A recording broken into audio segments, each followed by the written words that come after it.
Rabbi auzi'ni an askura ni'mataka allati an'amta alayya wa ala walidayya wa an a'mala sholihan tardahu wa aslih li fi dzurriyyati inni tubtu ilaika wa inni minal muslimin.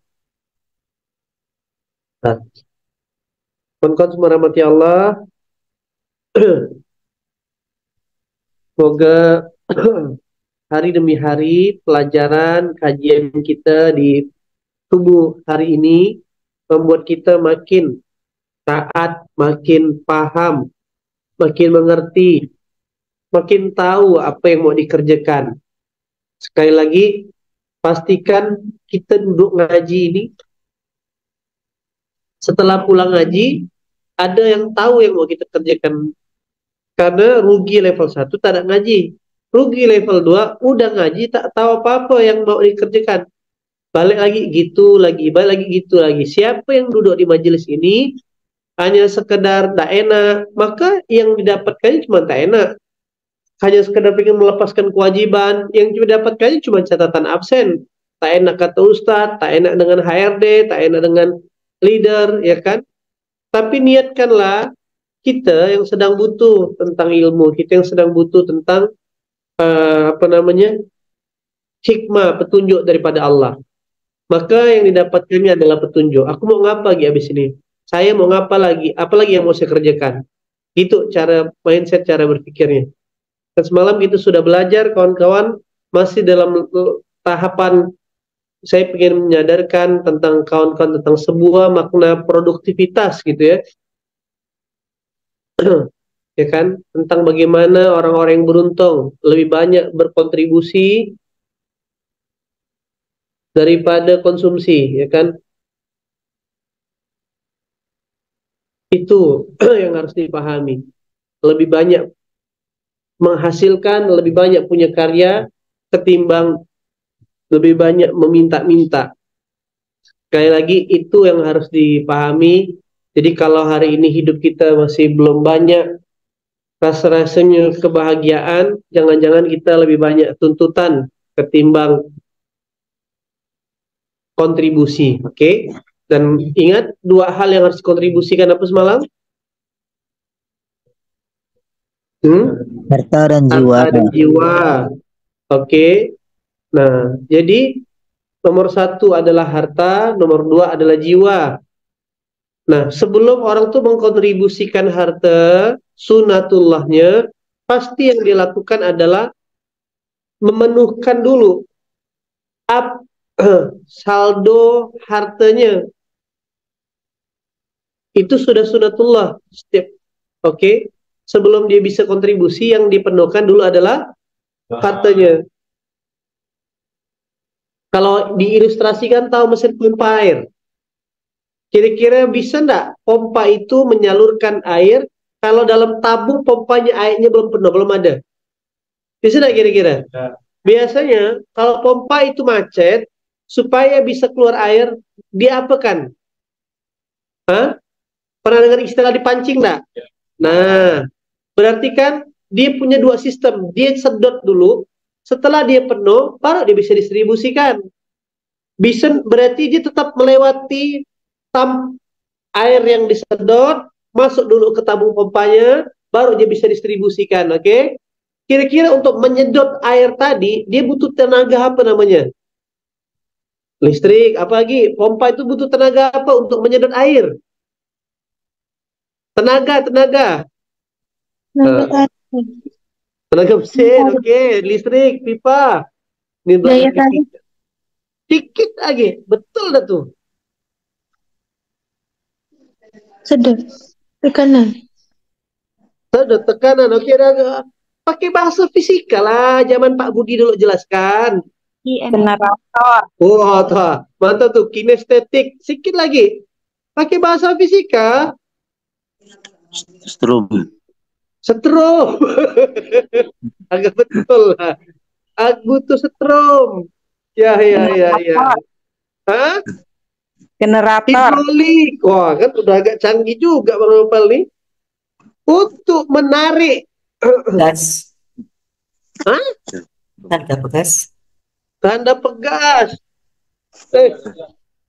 Daya tarik ada. Saya dorong.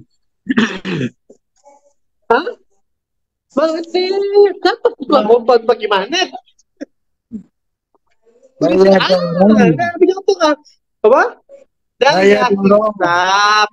Astagfirullahaladzim. Menjawab daya hisapnya kita ini tak bisa. Macam mana nak jadi orang kaya? Astagfirullahaladzim. Kan tadi belajar fisika. Butuh daya hisap. Nah, astagfirullahaladzim. Waktu kelas fisika tidur, bukan lagi tidur dia. Ya kan mimpi ya, kayak gitu. Nah, mulai ngerti. Dan saya pakaikan logika pakai daya hisap. Begitulah analogi dalam mengumpulkan harta tadi. Oke, disedot dulu. Nah, penuhkan tampungnya, baru disalurkan.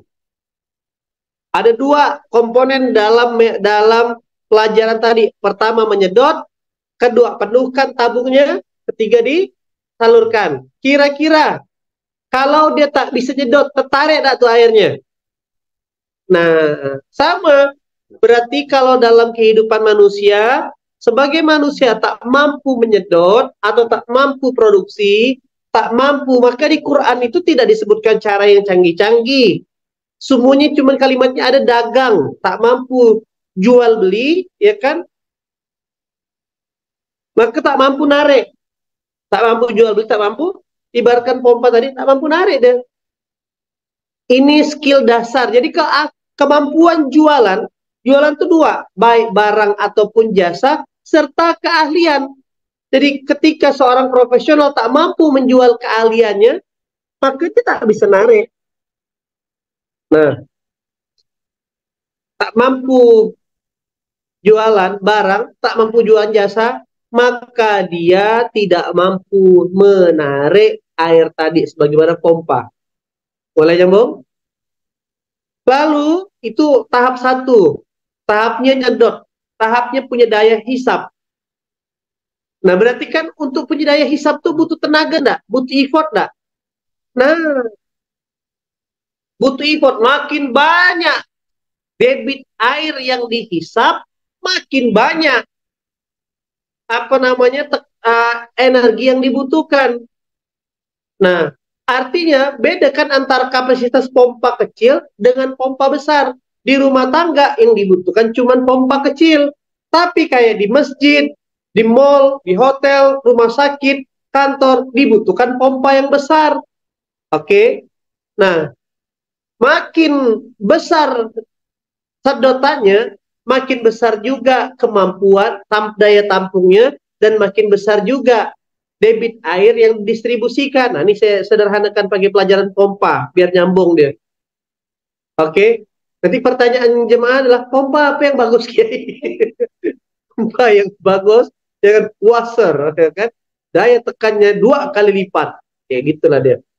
Nah, maka itu dulu rumus dasarnya. Jadi kalau kawan-kawan tidak punya kemampuan menghisap, tidak punya kemampuan kalau dalam mengumpulkan harta seni, mengumpulkan harta, tak punya skill, maka tak akan ada airnya.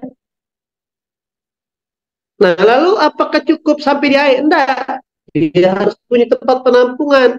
Dan tempat penampungan ada batasannya. Kalau tidak ditampung, dibiarkan, ya kan, bisa jebol enggak tempat penampungannya itu? Apa tabungnya itu bisa jebol enggak? Maka setelah itu harus diapakan? Dialirkan. Nah, itulah makna ambil sebesar-besarnya, tampung secukupnya, distribusikan sebanyak-banyaknya. PDAM itu sebagai operator penjual air dibayar karena berapa banyak dia nampung atau berapa banyak yang dia distribusikan kira-kira. Demikian juga tentang harta, bukan seberapa banyak yang antum tampung, yang antum nikmati, tapi seberapa banyak yang antum bagi. Nah, dan memang orang tak bisa ngelompat langsung level membagikan harta. Orang harus melewati dulu katup penampungannya tadi. Maka jangan langsung bicara berbagi. Jangan langsung bicara nampung. Lah kalau ngisapnya aja, pompanya bermasalah. Nah, itu dulu cara berpikirnya teman-teman dari logika dasar berpikir tadi. Oke. Nah, sekarang balik lagi mundur, ya kan? Gimana caranya supaya kita itu orang itu bisa produktif dan manusia dibayar karena keahlian, karena skillnya, kecepatan dia nyedot itu mempengaruhi kecepatan distribusinya juga.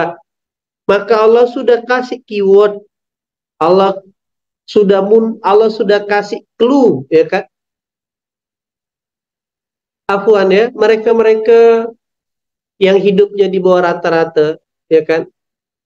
Yang penghasilan harta yang dimiliki di bawah rata-rata, sebagian besar karena punya keahlian atau tak punya keahlian. Hah? Tak punya keahlian. Keahlian. Dan sekali lagi, kalau dari lihat komposisi 7 di antara 10 sahabat, memang keahliannya selling, dagang. Oke, semua nabi yang lain itu profesional keahliannya. Nabi Idris menjahit pakaian, Nabi Daud menganyam besi, Nabi Nuh kayu, Nabi Isa medis, ya kan? Nah, hanya Rasulullah seorang entrepreneur, itu beda sekali. Nah, artinya entrepreneur yang dimaksud adalah seni jualan. Jadi itu juga dijabarkan lagi, 7 di antara 10 sahabat adalah orang yang punya kemampuan berjualan, skill demikian. Dan hampir saya jumpai orang-orang yang hari ini tanda kutip punya banyak kontribusi dalam dakwah, punya skill basic tersebut. Dan skill dasar jualan adalah komunikasi. Dan sebelum komunikasi, sekali lagi contoh ya, semalam ada tamu saya, tamu pondok, orang yang megang project Kluring. Kluring itu lantainya sport center termasuk Jakarta International Sport, ya kan, bikin lapangan basket, bikin bikin lapangan bulu tangkis, lapangan futsal, dia semua kontraktornya. Umurannya kurang lebih dengan saya. Lalu saya tanya, "Bang, antum nih udah berapa tahun di bisnis ini?" "Ya baru 2019 lah Kiai, baru start." "Oh gitu. Memang dulunya kerjaannya apa?" "Dulu saya tuh kan, saya kuliah itu," kata dia, 2000-an, 2009, 2010 gitu lah. Pas semester 6, karena orang tua, dulu saya kuliahnya malah kedokteran. Nah, oke. Pas sambil kuliah kedokteran, ternyata orang tua saya tak sanggup lagi membiayai saya. Maka semester 6, Kiai, saya belajar jualan untuk bertahan hidup, untuk survive. Jualan apa? Jualan alat-alat olahraga. Saya pergi ke setiap lapangan, saya bawa saya pergi ke produsen, saya minta katalog-katalog raket, itu saya jual ke lapangan-lapangan bulu tangkis, raket, padahal raketnya tidak ada, saya cuma bawa katalog, di situlah dapat untung, diputar, tapi karena tidak mengerti tentang akad dalam muamalah, saya terjerat riba, hutang miliaran, dan hidup babak belur waktu itu. Sampailah saya belajar hijrah, bertobat, tak mau lagi gunakan riba. Lalu gimana caranya buat bangkit lagi ya? Saya ngelihat waktu itu 4-5 tahun yang lalu marak sekali futsal. Saya coba jualan rumput sintetis. Itu pun bermodal katalog sekali lagi. Datang ke sport center nawarkan. Kan orangnya biasa ya, artinya jauh loh dari otak dokter yang sering ngomongin sains dan ilmiah, tapi karena sudah kepepet, dia akhirnya belajar untuk berdagang. Setelah itulah alhamdulillah dari mulut ke mulut, dan sampai gimana cara saya bangkit, saya pergi ke pabrik, saya bilang sama pabrik, boleh enggak saya jualkan, itu kata kuncinya. Percis dengan Abdurrahman bin Auf, boleh enggak saya jualkan, boleh enggak saya jualkan. Saya modalkan katalog, saya jualkanlah lantai itu ke tempat-tempat olahraga, lalu akhirnya dapatlah proyek pertama saya, lalu saya bisa menyelesaikan hutang saya ratusan juta dan miliaran itu. Nah, maka teman-teman yang dirahmati Allah, hari ini orang tuh kalau saya tarik benang merahnya, itulah namanya entrepreneur mentality. Entrepreneur mentality itu adalah kemampuan merekayasa, merubah sesuatu yang tadinya tidak ada menjadi ada, dari ada menjadi lebih banyak dan lebih besar. Nah, bukan hanya bicara berdagang, tapi termasuk antum-antum yang hari ini bekerja sebagai seorang profesional, wajib memiliki kemampuan, kapasitas, kompetensi entrepreneur tadi. Itulah yang saya sebut daya hisap. Jadi kemampuannya adalah dari tidak ada menjadi ada, dari ada menjadi tambah banyak. Itu rumus dasarnya. Nah, lihatlah dalam amanah yang kawan-kawan punya hari ini. Dari tidak ada jadi ada enggak. Nah, setelah sudah ada gimana berpikir banyak. Nah, begitu rumus dasar. Buktinya apa? DNA itu harus ada. Ya kan, ini bicara bukan hanya bicara dagang kan. Contoh tadi ini bukan bicara lagi titel, tapi kemampuan mau penetrasi atau mau turun di lapangan. Ada Ustadz kampung, titelnya pun tada gimana-gimana kayak gitu. Tapi dia tadinya di kampung itu tidak ada pengajian di musola. Dipikirkan, macam mana caranya buat pengajian nih? Saat orang-orang pada sibuk, pada apa? Oke, dia berpikir, dia datang ke Pak RT, dia datang ke orang-orang yang berduit di kampung itu, ya kan? Akhirnya jadilah sebuah pengajian. Dia datang ke pengajian musola Mutiara Villa Sepakat. Dia bilang, saya mau bikin rumah Quran. Tak ada orang ngaji, jadi ada ngaji di kampung itu. Di Gang Cempaka tuh rumah kawan saya itu. Gang Mawar ke rumahnya. Nah, situlah dia. Nah, itulah kemampuan entrepreneur maksudnya kawan-kawan. Membuat sesuatu yang tidak ada jadi ada. Nah, akhirnya sudah ada tak cukup. Mana cukup pahala dari ngaji nih. Saya pengen nggak pahala banyak. Nah, dari ngaji, dari rumah Quran, nambah jadi musola. Nanti dari situ jadi masjid, jadi apartemen, rubah itu semua tuh. Nah, itulah namanya kemampuan daya hisap. Kemampuan pompa menghisap. Nah, itu harus dimiliki setiap orang. Kalau orang tadi tuh cuman tidak punya daya hisap, dia hanyalah berpikir sebagai air yang menerima tampungan tadi, maka yang terjadi tidak ada catatan. Yang dicatatkan yang mendistribusikan, bukan yang menampung.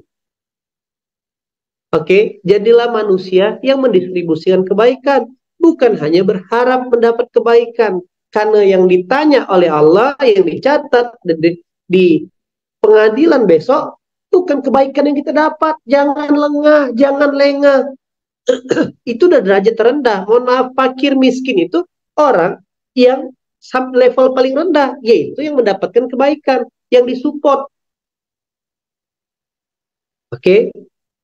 Nah, tetapi jadilah orang yang mendistribusikan kebaikan. Jangan hanya menunggu dapat kebaikan. Aku sih nanti ya ada orang nolong kita. Itu tauhid yang salah. Tenangnya hidup nih. Kan sudah ditetapkan Allah semua. Dosa gak gopo-gopo. Dosa gak gerasa gerusu. Allah tuh sudah maha bijaksana. Allah otak dia. Jadilah orang yang mendistribusikan kebaikan, bukan hanya menunggu dapat kebaikan. Gitu rumusnya. Maka, nah berangkat dari situ Allah sudah jelaskan di surah Al-Baqarah, Al-Ankabut ayat ke-58. Walladzina amanu wa amilus solihat. Salah ayatnya begitu. Orang-orang yang beriman kepadaku, orang-orang yang beriman wa amilus solihat 2958 dan mengerjakan kebaikan, kata Allah, lanubawwinan wa lanubawwi annahum minal jannah, sungguh kata Allah mereka akan kami tempatkan pada tempat-tempat yang tinggi di surga. Otak dia tetap percaya sama Allah dan terus berbuat kebaikan. Hurafan tajri minat tahtihal anharu khalidina fiha, Ni'ma ajrul amilin. Yang mengalir sungai-sungai di bawahnya dan kekal di dalamnya. Itulah sebaik-baiknya balasan bagi orang yang berbuat kebaikan. Ada dua kata kunci di situ. Berimannya satu kali, berbuat kebaikannya berkali-kali. Surah 29 ayat ke-58. Sederhana. Coba gini, otak kita tuh jangan melar kemana-mana.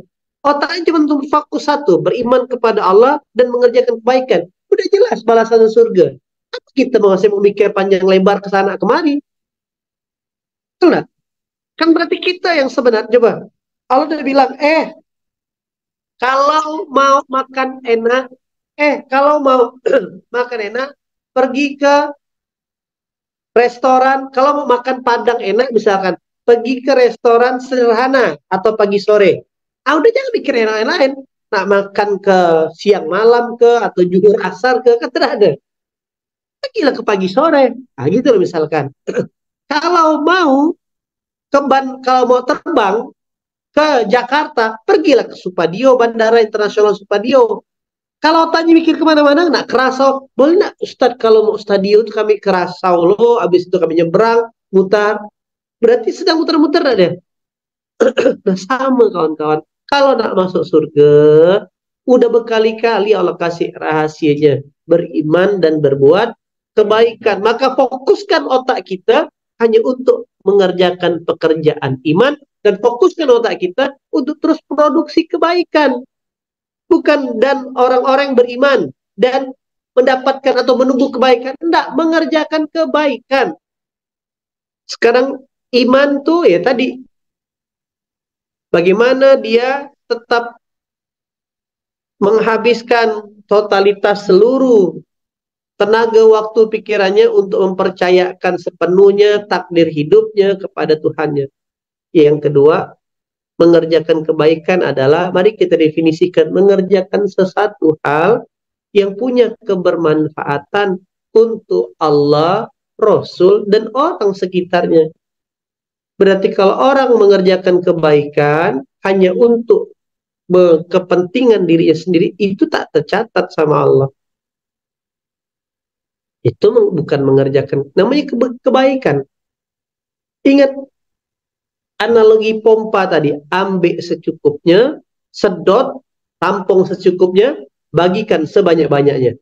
Coba ulangi, sedot, tampung secukupnya, bagikan itulah. Untuk menyedot butuh apa tadi? Daya apa? Itulah tenaga antum untuk produksi. Jadi harus sampai di titik itu kita tuh memaintain, merancang kehidupan nih kawan. Yang kedua, disuruh berbuat baik. Nah, maka tanyakanlah, masukkan. Jadi gini, masukkan dalam kepala, masukkan dalam berpikiran, kira-kira yang aku kerjakan ini udah banyak belum dampak kebaikannya.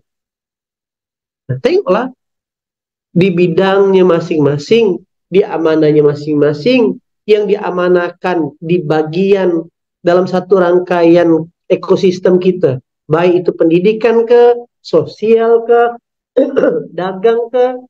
Lihat rantainya tadi, kawan-kawan yang di bidang bisnis, ya kan, di bidang amal usaha, mulai dari produksi, membuat strategi campaign atau konten. Sudahkah konten antum FYP? Itulah tolak ukurnya. Sudahkah konten antum jadi manfaat, berdampak kepada organisasi yang membuat orang tahu tentang pesan yang mau disampaikan? Jangan hanya sekedar asal bikin konten. Yang penting kan saya udah kerja, saya udah cap jari, udah fingerprint, saya udah laporan. Itu berarti dia bertolak belakang, tidak masuk di kepalanya untuk berpikir berbuat kebaikan. Kalau ada orang mentalitinya demikian, kalau dia belum, dia akan terus gerilya, dia akan terus cari tahu, dia akan terus belajar, cari tahu. Gitu. Ini saya memang coba mengajarkan nama pelajaran ini, namanya design thinking. Kan ada orang tak ngerti design thinking, mendesain cara berpikir. Dikasih amanah di satu bagian, bertahun-tahun gitu aja. Di otak dia yang penting aku kerja. Tuh. Berarti kalau orang yang penting aku kerja, dia belum disebut manusia. Karena sapi juga kerja. Kerja nggak sapi? Bajak sawah dia. Betul? Nah, kalau yang penting aku kerja, mending pun sapi punya manfaat bajak sawah. Cuman dikasih rumput sedikit ya. Kuda delman tuh. Kerja dia. Sampai tengah malam, sampai beliau lihor dia kerja di Jogja tuh. Jadi kalau orang berpikir cuman kerja, tidak lebih baik daripada sapi dan kuda. Betul nggak? Itu pun tak mahal bayarannya. Cuman rumput. Maka bedanya manusia adalah pekerjaannya sampai di titik, di level bernilai kebaikan. Itulah manusia. Gimana Kiai? Kami tak paham, tak ngerti ilmunya. Belajar. Cari orang yang sampai di level titik itu. Tanya, kejar, hubungi, konsultasi, komunikasi. Disitulah saya lihat banyak generasi milenial ini tak mau berproses level itu. Itu. Beda dengan contoh. Maksudnya saya sedang contohkan kepada antum-antum. Gimana caranya Ismu Yahya the next level? Dapat akhirnya kemarin Bang Alvin, Bang Kiki, Bang Oji, Bang Ican meluangkan waktu. Perjalanan pagi jam 7 naik pesawat, terbang sampai landing Jakarta, Jakarta naik lagi mobil, hujan lebat hanya untuk belajar ke Buya Yahya. Minta Buya Yahya untuk mau berbagi ilmunya, memberikan bana akhir. Alhamdulillah. Yang dilihat Allah tuh proses itu kawan-kawan. Sampailah di Buya Yahya, maghrib jam 5:30. Cuman ketemu 20 menit, oke gini-gini, ajarkan tentang konsep bangun pondok, bla bla bla bla sebagainya. Akhirnya udah selesai. Balik lagi kawan-kawan ke Jakarta, 5-6 jam perjalanan Pontianak Sambas, istilahnya, jam 11 baru sampai hotel. Besok jam 7 terbang lagi sama saya, ketemu sama Ustadz Abdul Somad. Jam 7 di Pekanbaru, sampailah ketemu UAS jam 11 malam. Nah itulah effort yang dikeluarkan kawan-kawan. Jadi kalau kita tak punya pernah effort itu. Ustadz Aldo, Kiai kata Ustadz Aldo, saya ingin memperdalam bagaimana teknik mengajar jadi guru. Bagaimana hipnoterapi Al-Quran. Saya tidak minta duit. Saya izin Kiai untuk daftar seminar hipnoterapi Quran. Berangkat. Alhasil karena berproses semua orang bertumbuh, itu yang melekat atas izin Allah. Zam-zamnya bukan lagi hanya masalah materi. Ustadz Aldo diminta untuk menginstal kutab di Semarang, terbang ke Semarang hampir 2 pekan. Bukan hanya menginstal kutab, proses yang dilakukan sudah membuahkan hasil. Itulah namanya mesin amal soleh. Saya suruh lagi geser ke Pati, menginstal pondok difabel. Itu loh, sampai manusia itu namanya berbuat baik. Definisi berbuat baik itu begitu. Ya, Bu? Definisi berbuat baik itu sampai punya manfaat buat orang. Sampai orang minta ke antum, tolonglah ajarkanlah saya. Tapi proses dari sampai di level tadi itu, kita dulu yang mau belajar. Kita dulu mana cara menghisap. Maka warning sekali lagi, jangan anggap remeh. Teman-teman yang sudah di posisi skill di tempat yang sama, yang belum berubah-ubah, sejak 2-3 tahun, warning buat antum. Oke, notice, hati-hati. Nanti akhir baru nyalakan lingkungan, nyalakan Allah, Allah itu tak adil. Padahal kita yang tak mau berubah, kitanya yang malas. Nah, lalu ayatnya udah jelas, beriman dan mengerjakan kebaikan. Nah, maka tanyakan diri kita, ngaca, ya kan? Aku ini udah berbuat baik apa dalam lingkungan aku ini? Aku ini lebih banyak berbuat baik, mendistribusikan kebaikan, atau malah dapat kebaikan? Kalau belum sampai level itu, cepatlah berubah, cepatlah bergerak. Nah, sampailah yang bikin konten viral, kontennya jebret, ramai orang yang tahu pesannya. Begitu orang ramai tahu pesannya, banyak orang yang tertarik atas apa yang disampaikan. Nah, berganti lagi PR-nya para CS. Nah, dibalik orang-orang yang akhirnya dibalik dia serius mengerjakannya, menginformasikannya, dapatlah pencapaian yang besar, dapat kerjaan lagi lah tukang packing. Dari tukang packing dapat pekerjaan, akhirnya besarlah kontribusinya di suapnya. Itu satu contoh circle berbuat kebaikan. Nah, gitu kawan-kawan. Kenapa saya mau nyampaikan materi ini? Biar kita tuh ngaji tuh bukan hanya sekedar bicara ngawang-ngawang, ngapa bicara iman, tapi kita sampai bicara apa konkret kita ngaji nih, apa yang mau kita kerjakan, mana karya yang mau kita bawa balik, gitu loh kawan-kawan. Oke, nah, cek kawan-kawan baru tahap mana. Oh, kalau udah bertahun-tahun belum sampai di tahap itu, berarti tahap saya ini tahap sungguh-sungguh belajar loh. Tahap menemukan contoh, menemukan model yang tepat untuk saya contohi. Coba kalau dalam perjalanan menuju surga, tidak ada sosok bernama Rasulullah yang namanya Muhammad, tahu nggak kita peta surga? Tak tahu, sama di bidang antum. Antum harus ketemu modelnya mau jadi seperti apa. Rasulullah mau modeling siapa? Ya kan? Memodeling kebaikan yang sudah disampaikan oleh Allah tentang kisah-kisah nabi-nabi sebelumnya, yang akhirnya itu juga disampaikan oleh Jibril. Nah, sama. Kalau manusia tak ketemu modeling seperti apa dia, itu clue-nya. Jangan-jangan kawan-kawan tak berkembang, tak ketemu modelnya. Adapun ketemu modelnya, tak pernah mau komunikasi, itulah malas namanya. Hari ini berubahlah, saya bilang. Saya ketika awal-awal jatuh cinta dalam dunia dakwah, langsung saya modeling. Apa yang saya lakukan? Cek 2024, 2016, 2014, 15. Apa yang saya lakukan? Saya undang guru-guru besar. Undang Ustadz Adi Hidayat, undang Ustadz Abdul Somad, undang Ustadz Khalid Basalama, undang almarhum Syekh Ali Jaber. Ah, itu bukti saya modeling orang gitu loh kawan-kawan. Proses itu dilewati. Temukan model kayak siapa yang terbaik yang antum ingin contoh, itu jangan masalah kita. Tempel lah. Nah, balik lagi, udah ketemu modelnya, khidmatlah, belajarlah, contohlah, maka kawan-kawan akan naik, muncul ke permukaan. Coba. Nah, ini sedetail ini loh. Khawatir saya ini selama ini bicara buat kebaikan. Selesai majelis, kawan-kawan nggak tahu buat kebaikan itu apa. Maka indikator berbuat kebaikan sampai yang antum kerjakan menghasilkan manfaat banyak. Seperti analogi pompa tadi, banyak yang dibagikan. Gitu cara berpikirnya. Itu harus ada dulu di kepala. Kalau tak ada di kepala, tak ada rumah hijrah nih. Maka saya dan Bunda Mira akan jadi orang rata-rata saja. Yang penting aku kerja, anak aku udah cukup makan, ya kan? Dah tidur. Kap bedanya saya dengan sapi tadi. Berpikir mana caranya. Lihat adik-adik nak punya kerjaan. Lihat adik-adik ini nanti kegelisahan yang muncul. Nanti macam semalam. Bayangkan apalagi generasi sekarang nih Gen Z. Datang Quran belum? Bijaksananya bingung jawabnya. Datang belum saya ya? Takut tuh. Nama surah tak apal-apal. Nah, ini generasi sekarang. Cita-cita masuk surga. Cita-cita bahagia. Gimana Allah mau kasih? Lihat. Harus ada di kepala. Berbuat kebaikan, berbuat kebaikan.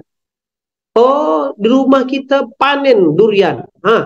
Bagikan sampai kembung-kembung budak tu makan durian semalam. Saya nunggu ada dah ngetuk rumahnya. Oh, ada. Alhamdulillah. Kebaikannya cuma sampai depan musola. Yang penting ada buat kebaikan. Ada. Aduh, salah gitu. Enggak, ada kenyang. Ada kok. Duriannya dia diantarkan. Ngerti ya? Apa indikator berbuat baik? Ini namanya berbuat. Mari kita definisikan. Sekarang saya definisikan. Pengen masuk surga dah? Syaratnya apa masuk surga? Beriman dan berbuat kebaikan. Oke? Nah, terus kalau beriman sudahlah. Kita udah sama-sama mengerti definisinya. Terus definisi berbuat kebaikan apa kawan-kawan? Sampai kita punya manfaat. Antum tuh kalau sudah sampai di level itu, tengok orang-orang berjuang pasti bergetar hati, ya Allah. Inilah yang aku rasakan. Itu definisinya kawan. Sampai punya manfaat, sampai wasilah kita tuh melihat orang bisa berubah. Bagaimana bayangkan Ibu Subakat, foundernya Wardah, 30 tahun yang lalu kalau dia tak berjuang, tak punya karyawan 12.000 orang. 12.000 orang karyawan Wardah itu sekarang. Dulu meracik, habis itu dia gak ngeracik, dia gak jualan pakai motor, bawa kotak jalan, nawarkan Wardah. Itu sejarahnya. Nah, semua orang-orang besar sampai di level itu. Maka tak cukup. Jam 8 masuk, liko, fingerprint, dah buka, udah yang penting kerja. Bukan waktu. Betul enggak yang sekerjakan nih? Maka kerja saja tak cukup. Harus punya kompeten dan sampai punya karya indikator. Maka ketika dia sudah membuat siapa orang membuat kebaikan, oke, Allah tebus jelaskan lagi di ayat 59 di surah Al-Ankabut, itulah sebaik-baiknya balasan buat orang yang berbuat kebaikan, yaitu orang yang sabar dan bertawakal kepada Tuhannya. Maka semua aktivitasnya cuma terkunci, fokus pada Allah. Sabar tuh berarti apa? Dia tahan semua tentang keinginan dirinya, dia mampu mengendalikannya, dan menyerahkan seluruh inna solati wa nusuki wa mayaya wa mamati lillah Rob, hanya kepada lillah, hanya kepada Tuhannya, bukan lillah untuk dirinya. Sholatnya, ibadahnya, hidupnya, matinya, berarti ya kan, semua yang dikerjakan ini hanyalah untuk memikirkan apa yang Allah inginkan, untuk memikirkan perintahnya Rasulullah, untuk memikirkan bagaimana hamba-hamba yang lain, manusia-manusia yang lain bermanfaat dalam hidupnya. Itu udah rumus dasar. Jadi Ustaz nanti dia dapat apa? Ketika dia berpikir seperti itu, kan udah jelas di awal tawarannya. Allah menawarkan surga. Nah, salahnya kita adalah kita seringkali mendefinisikan surga sesuai dengan cara berpikir kita. Itu yang jadi masalah. Itulah masuk ranahnya nafsu. Biarkanlah, maka pesan Abu Somad kemarin ya, tegas waktu di jangan untuk level, boleh enggak sih itu kita tuh minta sesuatu dengan cara minta ke Allah? Boleh, boleh. Tidak salah. Tetapi sekali lagi dari pesankan, minta sesuatu itu ketika itu menjadi sebuah keinginan yang terlalu berlebihan, itu akan menjadi pintu masuk hawa nafsu, pintu masuk setan. Jangan pernah tukarkan amalmu dengan jangan pernah tukarkan amalmu, imanmu, amal solehmu dengan cita-cita duniamu. Nanti kalaupun itu terwujud, amal kau berkurang, catatannya di langit. Tukarkan semuanya hanya untuk mendapatkan ridho Allah. Nanti ya kan, bukan berarti orang yang sungguh-sungguh mengejar ridho Allah itu tidak kaya, tak berhak mendapatkan dunia, tak berhak mendapatkan kebahagiaan, enggak. Tetapi yang dia dapatkan betul-betul yang cocok dengan dirinya. Kalau memang dia layak untuk jadi panglima punya jabatan, maka dikasih Allah jabatan. Tanpa dia harus mohon maaf. Ada orang satu sama-sama sholat dan minta, ya Allah, izinkanlah aku nih ya Allah untuk jadi punya jabatan ini. Akhir mati-matian dia ngejar jabatan. Oke. Justru akhirnya karena ternyata antara hawa nafsu dan tawakal, padahal harusnya kan lebih banyak. Lihat ayatnya, yang itu orang yang bersabar dan bertawakal kepada Allah. Bertawakal itu tandanya sudah melewati prosesnya dan betul-betul menyerahkan hasil sepenuhnya sama Allah, tidak menuntut apapun. Terwujud alhamdulillah, tak terwujud juga alhamdulillah. Itulah tawakal. Terwujud, tapi dengan catatan rantai prosesnya sudah benar. Dia pingin menjadi seorang atlet atau jadi dokter yang hebat. Dia sudah lewati proses belajarnya, dia sudah ketemu juga mentor yang hebat, dan dia sudah sungguh-sungguh mengerjakannya. Hasilnya baru diserahkan penuh sama Allah. Kadangkala di antara kita belum masuk sampai pada pembelajaran di level sungguh-sungguh, belum sampai pada proses yang sungguh-sungguh, belum ketemu mentor yang sungguh-sungguh, langsung mengatakan tawakal. Itu namanya tahapan namanya. Daya hisap namanya tadi. Oke? Nah, begitu cara memahami tentang tawakal tadi kawan-kawan. Nah, maka orang-orang yang akhirnya sungguh-sungguh sampai di level itu, lalu justru tawakalnya bahkan sampai 100%, dahsyat.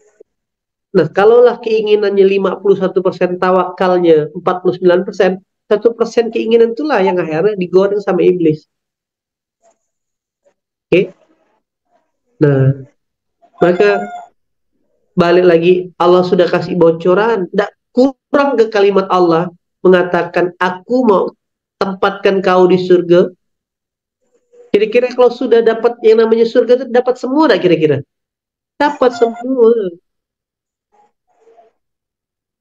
Kira-kira Allah yang paling tahu tentang komposisi tubuh kita, kolesterolnya berapa, asam uratnya berapa, gula darahnya berapa, kita atau Allah?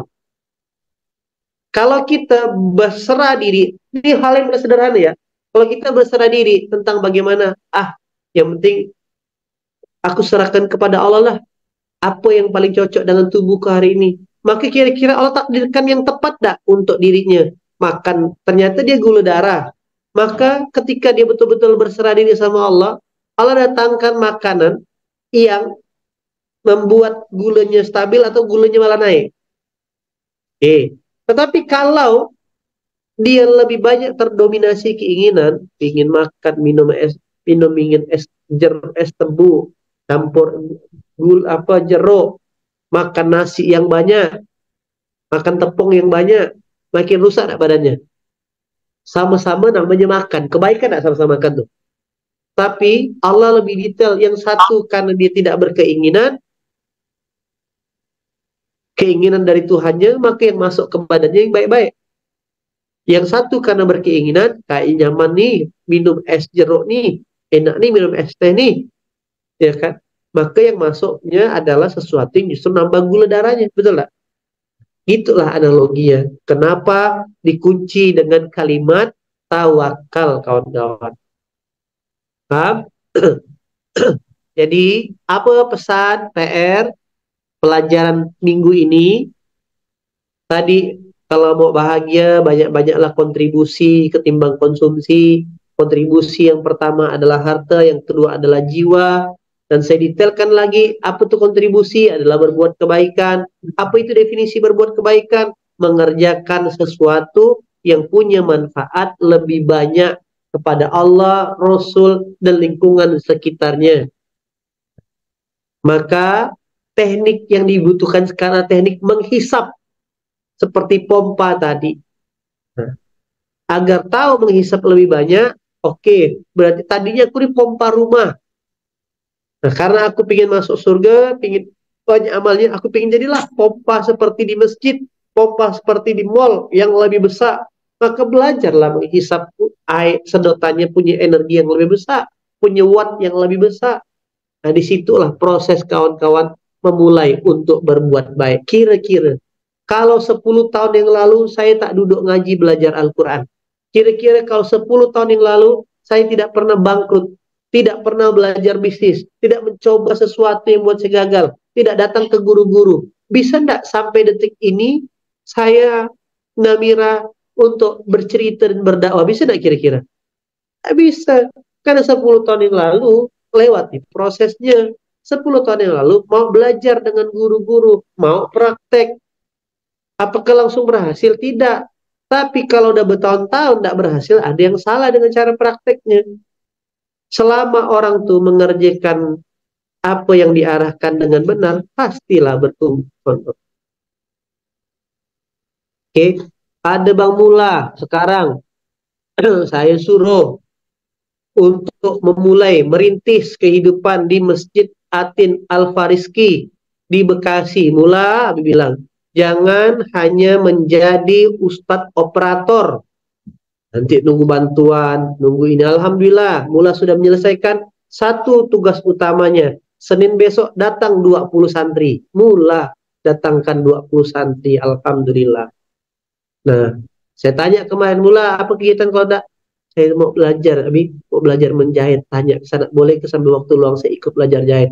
Dapat ilmu yang kedua. Memang orang harus dilemparkan jauh-jauh dia. Maka habisin Nabil mau saya kirim ke Papua ya dia. Karena tahu dapat proyek lulur biar putih gitu. Nah, kirimkan Bang Taufik sebagai pendamping. Nah, besoknya Bang Mula kita kasih tugas. PR berikutnya adalah bagaimana masjid itu bisa mandiri. Ya, itu proses. Nah, kawan-kawan yang hari ini senior-senior, yang sudah telanjur posisi nyaman, hati-hati. Kalau tidak segera bertransformasi, akan dikalahkan dengan mereka-mereka yang sedang berproses sekarang. Apa benang merahnya tadi? Memulai sesuatu dengan sungguh-sungguh dan pengorbanan. Nah, proses kawan-kawan belajar jadi mesin hisap sebelum bisa menyalurkan itu, itulah butuh pengorbanan. Gimana belajar kiai tak ada duitnya? Nunggulah, nunggu datangkan pasti tidak ada jadi apa-apa. Tapi kalau antum kiai boleh enggak? Kata Indah, Ana mau ikut dauro internasional. Indah dan nabung. Berarti Indah akan jadi orang loh kayak gitu. Semua yang dimulai dengan pengorbanan akan berujung kepada kebahagiaan. Itu kawan-kawan ya. Jadi sekali lagi, selesai satu pekan ini kita belajar tentang kontribusi, paham, silakanlah berbuat baik sesuai dengan amanahnya masing-masing. Terakhir sebagai ayat penutup ya kan, surah 29 ayat 69. Nah, inilah dia puncaknya. Walladzina jahadu fina lanahdiyannahum subulana. Orang-orang yang berjihad untuk mencari keridhaan Allah, bukan untuk cari senangnya, bukan untuk cari kaya dia, bukan untuk cari keberhasilan atau follower dia. Maka kami akan tunjukkan, kata Allah, jalan-jalan kami. Itulah yang Bang Wahid rasakan.